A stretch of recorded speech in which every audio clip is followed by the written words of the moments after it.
Saudara, sebagian warga di Ogan Ilir saat ini mulai mengabaikan protokol kesehatan. Seperti saat bersantai sore di Taman Pancasila, warga sebagian besar tidak menggunakan masker.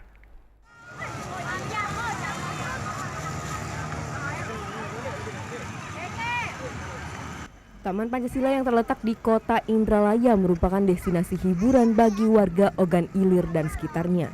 Warga dari berbagai tempat di Indralaya berdatangan khususnya di sore hari bersama keluarga untuk menikmati beragam fasilitas serta permainan anak di Taman Pancasila tersebut.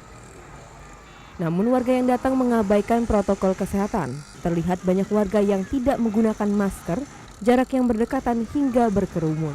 Selain itu di Taman Pancasila ini tidak ada petugas gabungan yang menjaga di lokasi tersebut untuk memberikan sosialisasi, imbauan atau pembubaran. Di sini nggak ada protokol kesehatan dan mereka tidak menggunakan masker dan padat banget. Ramainya warga yang mengunjungi Taman Pancasila ini dikeluhkan sejumlah kalangan. Bahkan warga yang hadir secara sadar dan mandiri banyak yang membubarkan diri karena melihat ramainya taman ini. Yudi Gromiko, TVRI Sumatera Selatan melaporkan.